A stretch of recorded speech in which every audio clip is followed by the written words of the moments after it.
You know, the word well-being has become almost a parody of itself, and it's so entrenched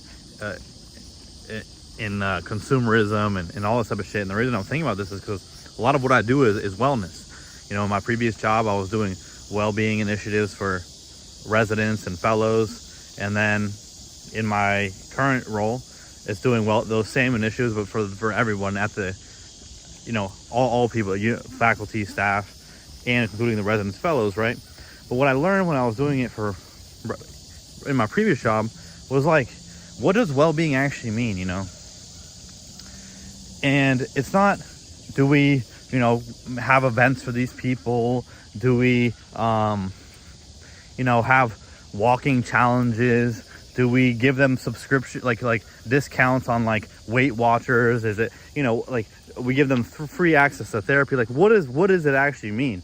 And what I realized is that for the most part, it just means like a lot of well-being just comes from being listened to and feeling like you can make a change, but also feeling understood by your bosses, feeling safe, feeling protected, feeling heard, right? That's what it is. I mean, I opened up a wellness, I called it the Resident Wellness Center inside of the hospital, right?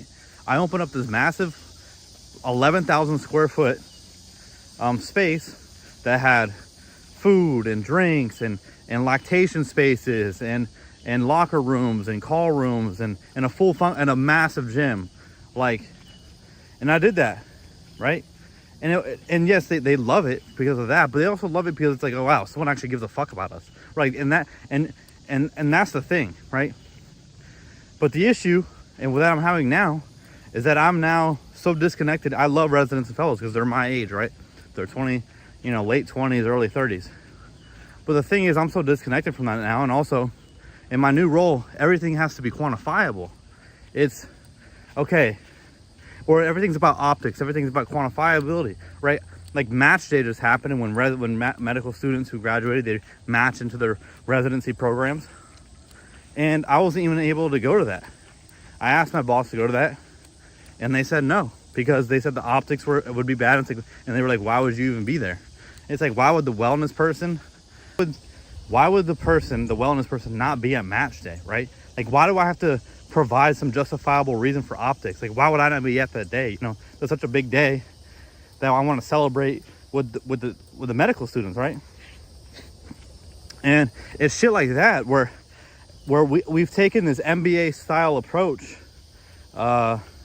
this, you know, capitalistic approach, and applied it to the humanities. And it's like, why do I have to, you know, there's no way to quantify like conversations with people, right? If a lot of wellness, what I'm good at, yes, there's people that do other forms and help and do not more charity work or volunteer work, or, you know, but at the job, one of my, you know, the best way I can help these people is that I'm good at talking to people. I'm good at getting people to open up to me, and that's what it's about for me. And there's no way to quantify that. I can't quantify, this conversation I had with this person led to these positive outcomes, right? You can't do that, right? But you can't quantify the feeling that people get when they feel heard, when they feel seen, when they feel like what they say matters. There's no way to quantify that. That's what real wellness is. And it's like, that's being, I can't really do that shit anymore, because everything I have to do, all the initiatives I want to do, or the events I want to have, or what it is, it's like everything has to be under the guise of collecting data, of proving to whoever, even though I'm proving to whoever that there's a ROI on this, but you cannot bring an MBA fucking mindset to the humanities. Those things collide, right? I mean, that's the issue you're seeing with a lot of therapy now, is that it costs a lot to become a therapist, because obviously you have to get your master's, but even beyond that, you constantly have to recertify. You constantly to let's say you want to start doing EMDR, you have to go do, there's like, that's a whole red tape of fucking bureaucracy. There's like 5 different stages of EMDR certification, and they all cost thousands of dollars, and you have to pay for the rent on your spot. You have to, Where now you're charging. The only way for therapists to like live now is they gotta charge their fucking clients $200 an hour. It's like shit. In what world is anyone that actually needs help going to be able to afford $200 an hour, right? My point being is that the wellness space has become a catchphrase to in a vehicle of capitalism. It's just become another form, another modality of consumerism, where it's like, oh, here, wellness is you buying stuff. Buying stuff will make you well because the stuff that you're buying is wellness related. Buy your matcha. Oh, buy your pimple patches. Oh, buy this fucking this 10-step facial routine that's actually gonna fucking make you look like your skin a lot worse, but it's actually gonna make it better. You know what I mean? It's like, oh, okay, here, buy these new gym outfits. Here, buy a gym membership. Oh wait, you need to buy your whey protein. Oh wait, everything has protein now. Every single fucking restaurant, every fast food chain, everything has protein options. Why does McDonald's have a protein option now? Like where they're, you know, it's a key word. Why does my local barista have protein drinks now? You know, it's like, buy your protein. It's really healthy. You need protein. It's gonna make you strong. It's like, dude, like, what are we even talking about? Here, buy all these supplements, right? It's like, okay, buy these supplements. Buy fucking ashwagandha. Buy peptides, right? The peptides are the new big thing now. Like, inject yourself with peptides. They're really good for you. Oh my God. Oh wow. Oh, you want to lose weight quick? Inject yourself with GLP-1s. Buy this fucking GLP-1, right? You know, whatever it is. And you're seeing people that don't even need to lose weight on GLP-1s. It's like, oh, buy this self-help book. Okay. Here, buy my course on how to self-help. Oh, buy my course on how to teach people on how to coach, on how to self-help. It's like, dude, we're like 15 layers deep on a pyramid scheme of wellness. It's like, oh, buy BetterHelp. It's actually pre-packaged food that we're gonna send to your house, and it's really healthy, so you don't have to worry about cooking anymore. But it's like, it's pre-packaged food. It doesn't matter how healthy it is. Like, what the fuck are we talking about here? It doesn't matter how, you know, it's still fucking processed food you're sending me. I don't give a, or Fresh Kitchen, or not BetterHelp. I was thinking of Fresh Kitchen. Am I thinking about Fresh Kitchen? BetterHelp. Oh, here's, you know, here's all these therapies, like things, Talkspace. Here's all these things popping up. It's like, oh wait, take this fucking, here, this is gonna really help you. Here, start taking this fucking SSRI, you know, doing all this. It's like, dude, we have outsourced everything to like the marketplace, right? Everything has been outsourced to the marketplace. Come on. Hey. Whoa. You know? And if everything's outsourced to the marketplace, we have no control over anything. When in reality, what is well-being? Well-being is to express the spirit. Well-being is to be grounded. Well-being is to feel safe, to feel protected, to feel loved, to feel like you're enough, right? That is what well-being is. Well-being is not about fucking, you know, buying shit. You know, there's a lot of people that are, you know, in abject poverty that are still have high well-being, that are still living long, right? And that's not a justification for abject poverty. That would be fucking insane if that was a takeaway of that. That's not what I'm trying to say. What I'm trying to say is that well-being comes from community. It comes from you know, people being around you, about not isolating. But it's like, I'm trying to think of what else is being fucking bought. It's like, oh, here's this another way of financial well-being. Here, buy this fucking subscription, like Caleb Hammer, right? Buy this subscription to my, you know, my budgeting software so you can budget better.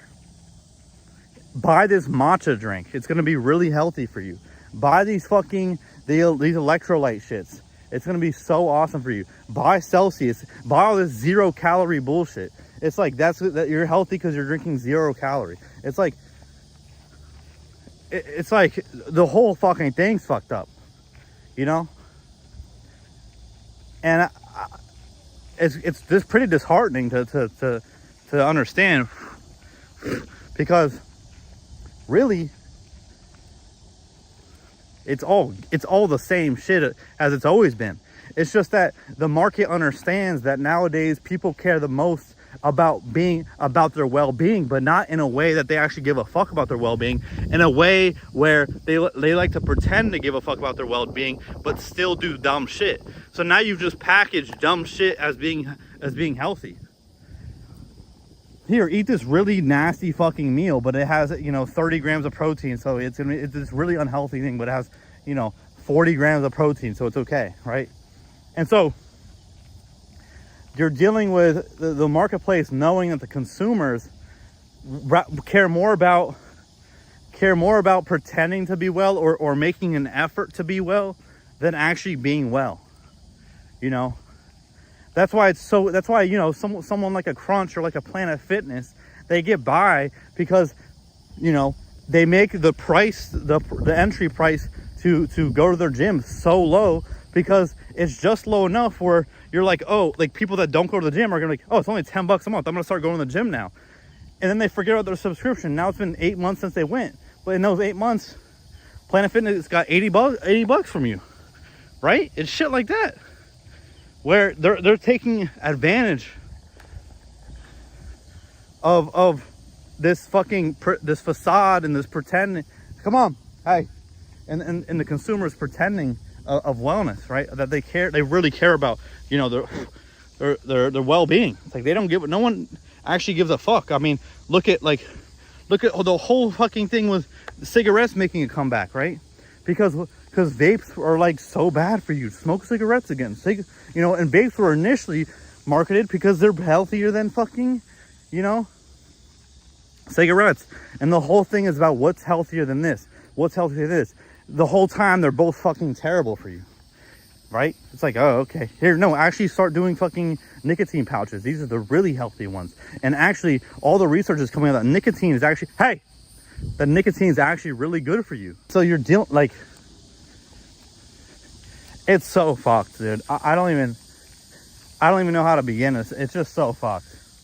It's like, at the end of the day, it's just consumerism all over again. It's like, all right. It's like, all right. I mean, what are you gonna do about that? The marketplace always finds a way. I mean, what is advertising? Advertising is just fucking. It's just psychological fucking manipulation, dude. And they continue to find the pain points of the people, And the thing is like a lot of these people that are selling shit, a lot of these people that are buying, selling, whatever it is, they are selling shit that causes another problem, and then they're upselling the second thing, right? It's like, okay, like, let me try to think of an example. It's like, let me think of like gut health issues. You're selling like a supplement, but that supplement, let's say, actually just causes an increase in diarrhea. So, or it actually causes, let's say, headaches. So then the second one you sell another thing that takes care of the headaches. Obviously that would be Tylenol, but you get my point, right? That's why I completely stopped taking omeprazole, because initially I was taking omeprazole because my chest is so inflamed, right? But what is it? Omeprazole actually destroys your gut health. It fucking destroys your gut biome because it promotes indigestion by the reduction of stomach acid, right? But in that way, you're just so then I just was starting to get literally diarrhea from anything I ate. Like anything I ate, I would get diarrhea, no matter what it was. I was eating peanut butter jellies for like, all of a sudden it's like, oh, I can't eat peanut butter jelly no more. That don't make sense. So I just stopped taking omeprazole, and we're good again. It's fine. I'm having solid shits. But that's the issue, bro. You take it's even the health. You take this one thing, it causes other thing, and like especially when you're getting older in your 50s, 60s, all of a sudden you're taking 9 medications that only exist because they each exist. You're stuck in a web of medication. But anyways, I went on a fucking many tangents. But guys, girls, gays, queers, they, them, these are they all. Everyone, anyone. Have a blessed rest of your Tuesday evening. I'll catch you on a beautiful Wednesday.